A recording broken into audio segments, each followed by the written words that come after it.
folks, welcome into another edition of That Betting Show today, January 7th, 2019. Implications all the way around today. National Championship Monday. Welcome into the show, your one-stop shop for all your betting needs. He's Teddy. I'm Donnie. On Twitter, give us a follow. Teddy is available at Teddy_covers. And me at Right Side VP. Let's get it underway here, but there is a little bit of business that we always like to take care of when we start here. Give us a follow on Twitter at SBR Sports Picks. Subscribe on that YouTube channel. You see that subscription button. Hit it right now. Each and every time me and Teddy go live on That Betting Show, you will get an instant notification when it is released. And also check out SBRodds.com. Teddy, let's get right into it. It's Monday, a huge wild card weekend where the dogs had their way this weekend. Let's open up the conversation. Teddy, let's have at it. Yeah, sure. I mean, the bottom line is it's been the pups in the NFL playoffs for the last 2 years. Now 14-1 against the closing number since the start of the 2017 postseason. The only favorite to cover in the NFL playoffs over the last 2 years was the Patriots in their divisional round game last year when they went 35-14 or something. They won and covered. That's the only one.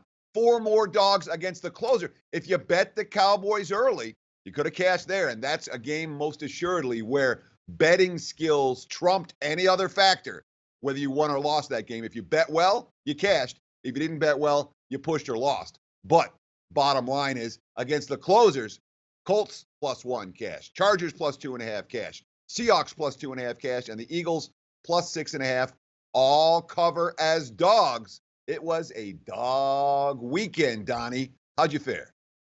Hey, did pretty well overall, but I want to take a look at a couple proponents here, Teddy, in Wild Card Weekend. And I know we see like the dogs come into play in this, and the big boys, as I like to say, start to enter into the divisional round, which we'll get to a little bit later in the show. But is there something to be said, Teddy, about these teams since they do match up? They're not they are division winners, but not the cream of the crop in each division. Each one of these teams, quote unquote, had the better quarterback, you could say, each one of those. Talk about to the people here, Teddy, in a philosophical way. Let's get technical there. Does that enter in the equation of what you look forward to betting in Wild Card Weekend? Just saying, you know what? Give me the better quarterback. Give me some points, and let's roll. Absolutely. I mean, the first time QBs struggle in the playoffs, and we saw it from the opener. Deshaun Watson wasn't good against the Colts and Andrew Luck on Saturday. And then it continued, obviously, on Sunday, where Lamar Jackson, the first 3 quarters, he wasn't good. Had a heck of a fourth, made things interesting, but a QB making his playoff debut, played like a QB making his playoff debut. Same story with Trubisky. And Trubisky, did enough for the Bears to win. The Bears lost because Parkey missed the field goal at the end of the game, not because Trubisky stunk up the joint. But bottom line, they didn't score touchdowns. They had opportunities, didn't score TDs. I'm not going to give Trubisky an A grade or even a B grade for his performance against the Eagles yesterday, despite the fourth quarter heroics. The bottom line is the inexperienced QBs struggled mightily in their first postseason appearance. That's not unique to 2018/2019. That's something that's been fairly consistent in the NFL for the better part of forever. You're right, man. Sometimes we take a look at statistics and try to overanalyze those. If you just would have said, you know what, I didn't watch the game at all, but it looked like Lamar Jackson had close to 200 yards passing and 2 touchdown passes, you would have thought they would have rolled, but not the case in this one. Chargers clearly the better side here. Had a great game plan. And you talked about it last week, Teddy, matching up, getting that first view of Lamar Jackson, then going Gus Bradley back to the drawing board and dialing something up. And it obviously worked in that football game. Easy. But we are gamblers on the show, Teddy. One of the more intriguing possibilities during game was on Saturday night between those Seahawks and those Cowboys. Who would have thought a 58-yard field goal would have serious implications, even though it missed and was heading into the half? Sebastian Janikowski, I believe 18 years in the NFL, comes up lame, which sets off a wild storm for betting purposes, Teddy, in the second half. It sure did. And when you're talking about bad luck, all right, yeah, if you played 2.5 with the Cowboys, it was bad luck. Wasn't good betting, but it was bad luck. The kicker gets hurt, attempting a long field goal. Seabass, obviously someone who has a 58-yard leg, but didn't get the job done in that regard. Hurts his leg. So what happens? You score the touchdown at the end of the ball game. You're laying 2.5. The favorite's laying 2.5. You're +2.5 in that ball game, but Seattle has to go for 2 because they don't have a kicker. So what happens? The 2-point conversion is good. Dallas wins by 2. And what do you say? I mean, the Cowboys dominated the game, essentially. The game plan for Seattle was pretty dismal. We'll talk about that a little bit later in the show. Yeah, it was. Yeah. But bottom line is, when the kicker gets hurt and it costs you a point spread cover because then they have to go for 2 and then they make it, yeah, that's a bit of a screw job. That's no question a bad beat if you didn't bet the Cowboys well. But the bottom line is, if you bet the Cowboys, you should have cashed that ticket.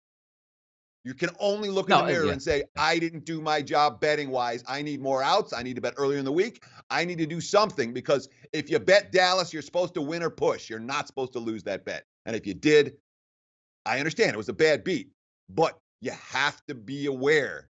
You have to get the best of the number if you're going to win betting in the NFL. It doesn't matter. And if you're not getting the best of the number, you will lose.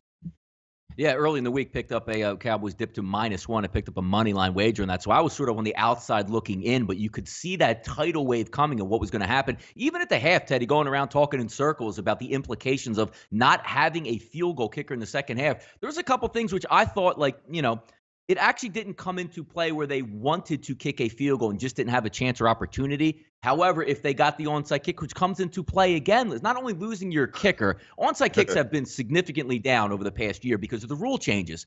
But to come in and say, all right, it's a 2-point game now, and you basically kicked a drop kick, easy, fair catch for Cole Beasley. Not only do you get hurt that you can't kick field goals and you lose the spread, but then at the end of the football game, it actually comes in where, Teddy, you could go out there, put it on a tee, and just stumble a kick down there 10 yards. Would have been a better effort there, right? Yeah, I mean, the quote from Pete Carroll after the game, it wasn't executed very well. He did, they wanted that pooch kick. It just, the onside kicks don't succeed very often. Just about every bad beat you'll find. Every time an onside kick is recovered, there's a bad beat that goes along with it. I'm not a big fan of the onside kicks personally, but it wasn't well executed.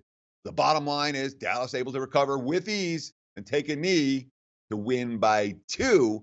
Sportsbooks it wasn't a disaster middle situation for the sportsbooks at all, because most people bet the Cowboys late and laid 2.5.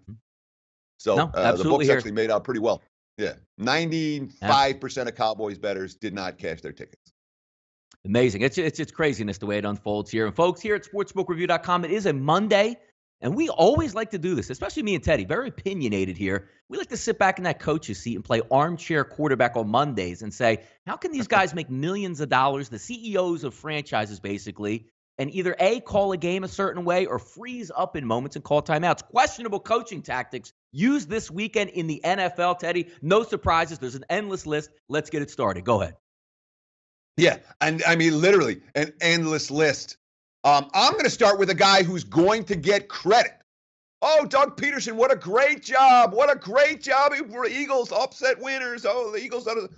Doug Peterson made, of all the mistakes this week, and I think Schottenheimer's might have been worse, the game plan, but of all the egregious errors, Doug Peterson calling a timeout with the clock stopped and the Eagles trailing at the 1-yard line prior to the 4th down play is unconscionable. You cannot ever make that timeout call, because if you don't make the 4th down conversion, you have all 3 timeouts. You can force them to punt and get the ball back.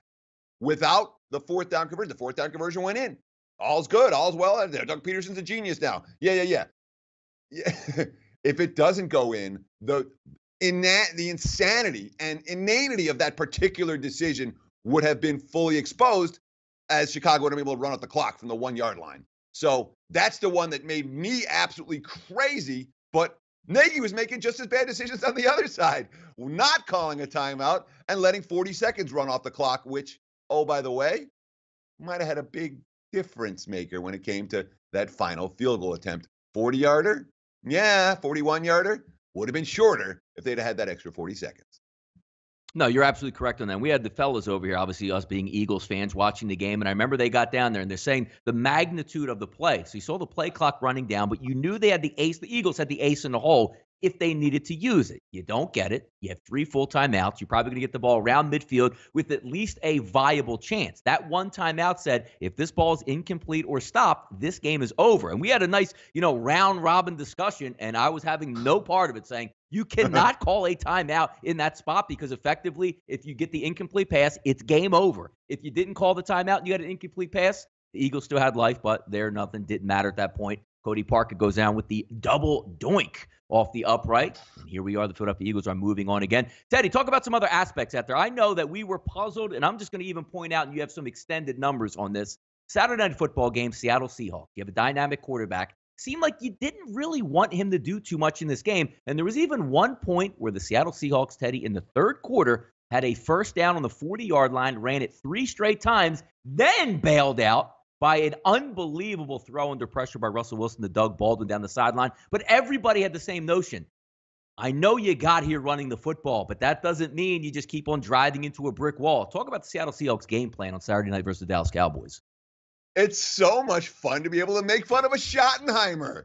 You know, it's like there's something about when you break down games after the games. We spent 20 years ripping Marty Schottenheimer. Now we get to Britt Bryan, who has been fired from multiple jobs before. The game plan is baffling to me. Russell Wilson's a Hall of Fame quarterback with a Super Bowl ring. To take the ball out of his hands, there's one Rashad Penny run that was a good run. Seattle's other 23 carries went for 45 yards and 4 first downs. And they stayed with it, and they took the ball out of their Hall of Fame quarterback's hands in a game where the defense was stuffing the run.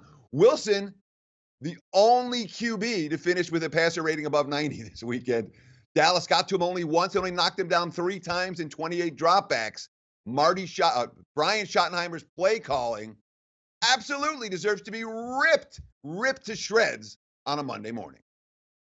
No, and we can't agree. And we'll get to it a little bit later on the off the mic segment where you can go back and forth on a couple of those interesting decisions. But I always find it fun. That's what Monday morning is, the quarterback there. But I always find it amazing where you say that was your game plan going into the game with a quarterback like this and the way he was performing. But that's neither here nor there. We'll get to that a little bit later. One of the more interesting segments that we have each and every week, always getting that fresh look, Teddy, at some lines. Divisional round playoff football coming up this weekend on Saturday and Sunday. Openers were put out there fairly quickly after these football games, depending on where you're shopping at there. Colts, Chiefs, -6, total 56.5. The Rams and the Cowboys, about a touchdown with a total of 49. Chargers, Patriots, -4.5 with a total of 47.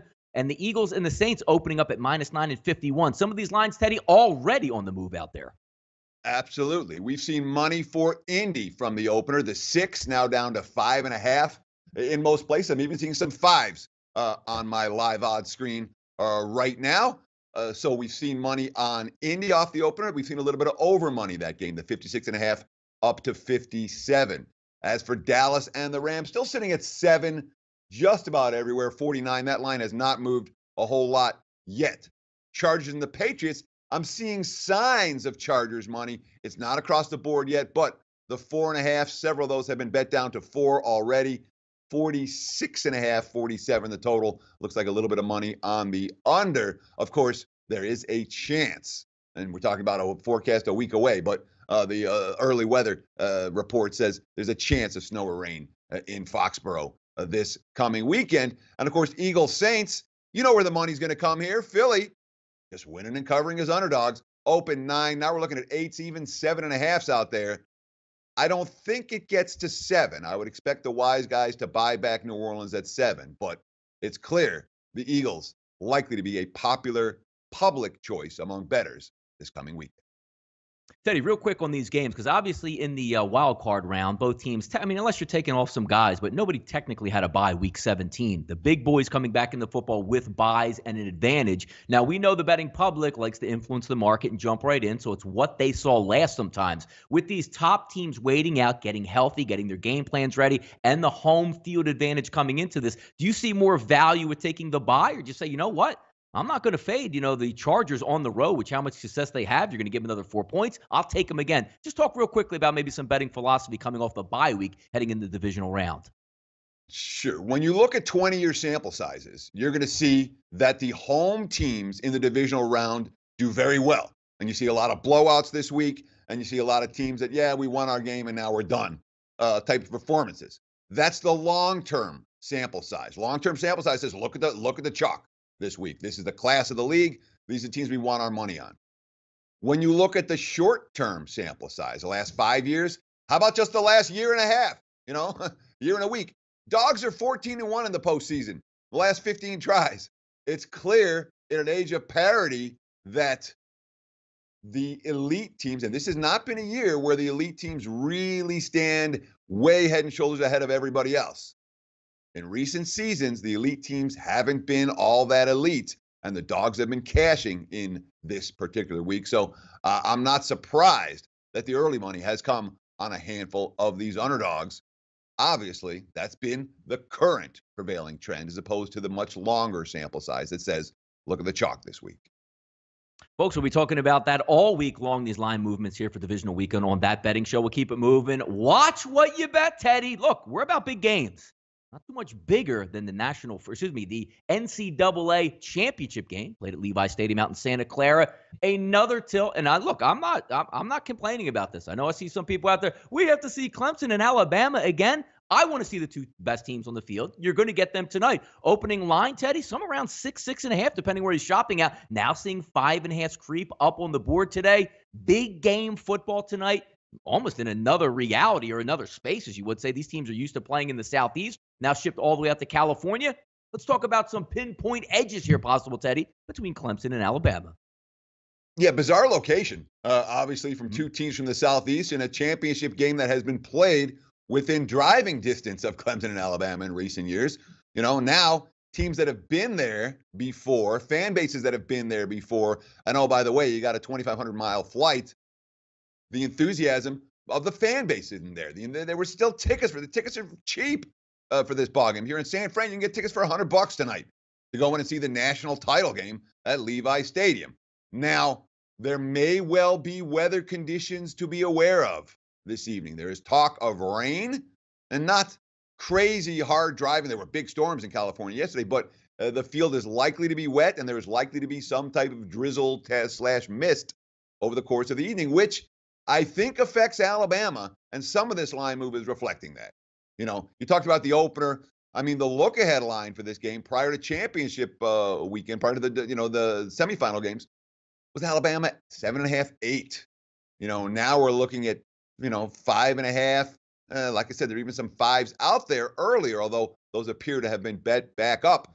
We've seen these two teams play even football in recent years. We haven't seen that level of dominance from Alabama against the team that's closest to them in terms of overall talent level. But make no mistake about it, this Crimson Tide team in 2018/19 was as good or better than any college football team over the last 2 decades. Clemson going to have their hands full tonight. Although, again, you ask me which quarterback I want.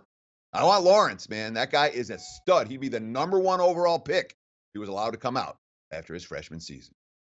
Yep, interesting tidbits on some stats here, Teddy, that I'm looking at with Clemson. Now, it's not a huge, realm of possibilities here, but they did play 2 SEC teams this year. If we're looking outside the SEC, which Clemson plays a primarily ACC schedule, 116 yards per game that Clemson defense gave up passing on defense. But if you look at the 2 SEC teams that they played this year, Teddy, an average of 470 yards passing versus Clemson, 940 total on the year between the A&M and the South Carolina game. So some interesting tidbits if you're looking for a total in this one, but should be interesting viewing tonight nonetheless. NFL Divisional Round game preview, Teddy. We're going to take one each day, Monday, Tuesday, Wednesday, and Thursday. The first one we're going to take a look at here, folks, is the Colts and the Kansas City Chiefs, the very first game that's going to kick off on Saturday at Arrowhead. One of the things that instantly pops out to me in this game, Teddy, is you think of Kansas City, you think of massive home field advantage. Hasn't been the case over the past 10 to 15 years at Arrowhead. They can't seem to get a W at home here. Let's talk about a little of the intangibles in this football game as we add it through the week, Teddy. Indianapolis getting about 6 points here, red hot and going on the road against Kansas City. Sure, when you look at the Colts numbers since their 1-5 start, they're as good as any team in the NFL, including the Saints or the Chiefs or the Patriots. And again, the 1-5 start was part of their season. But Indy's 10-1, their last 11 ball games. The only loss, they allowed 6 points at Jacksonville, was just one of those ball games. The Jags brought it defensively. This Colts team is absolutely on a roll. We talk about KC, who spent most of the season on a roll, but we have the Andy Reid factor. And Reid, when it comes to the regular season, we love Andy Reid. When it comes to the postseason, Not so much. And why isn't Andy Reid a surefire Hall of Fame? Well, he probably is a surefire Hall of Famer now, but why did it take him so long? Because of the consistent postseason failures of his teams in Philadelphia and here in Kansas City. And it's not just Reid. Obviously, the Chiefs have been failing at home. What is it? 6 straight home losses in postseason ball games. This matchup comes down to me what really is one matchup. Kansas City's defense is vulnerable when they don't get to the passer. They have 52 sacks this season. The pass rush has been there. If Andrew Luck has time to throw and Marlon Mack has holes to run through, Colts could win this game easily. All that being said, if KC's pass rush can get there and put Luck on his back, it's a whole different ballgame for Indianapolis. They haven't really had a tough step-up game on the highway during this entire run. And it's going to come down to how dirty is Andrew Luck's uniform. If he's on the ground and he loses, if he stays with a clean jersey, the Colts live to win this ballgame. And we also get back to Patrick Mahomes getting that first taste in a big playoff type of environment. If we're looking from a Colts perspective, last 4 to 5 games, played Houston, Dallas, Tennessee, and Houston. Some really good defenses. So we'll see if they get a reprieve or if we see if that loud crowd in Kansas City can actually influence a playoff game, which doesn't seem like they've been able to do. Off the mic, Teddy. Real quick, who had it worse? Replay booth in New York City. Sometimes we say, what the hell are they actually looking at? And the best part about those, Teddy, is half the time they have the old guy in the booth who used to be a ref or used to be in the replay booth get it consistently wrong with what they're actually calling on the field. Or was it the coach's decisions out there on the field? Oh, that's a hard call right there because both were egregious. But, geez, I have to go with the replay. Because the replay rules are really simple, okay? If you see it, you're supposed to change it. If you don't see it, you're not supposed to change it. So here's your Chargers, rolling into the end zone, clearly a touchdown. You can clearly reverse the ruling on the field. Oh, we didn't see it? It's not a touchdown? Then the next play, Melvin Gordon fumbles. Oh, that is a touchdown. I mean, randomness. What was it, the Eagles-Bears one with the fumble? And clearly a fumble. Oh, but the refs are blowing their whistle, and now it's not a fumble, and now it's an incomplete pass. When you send stuff to replay, it has to be right. You can't F around and get those calls wrong. And it felt like the league got them wrong again and again and again. What's the point of replay if you can't get calls right? So as bad as the coaching decisions were, and there were so many of them worth ripping, oh my God. The replay, at least there you have, here's the film, what happened? Look, if it's clear, indisputable evidence, you change it. If it's not, you don't. And yet, it's just, replay booth says touchdown. It's random shit coming out of there.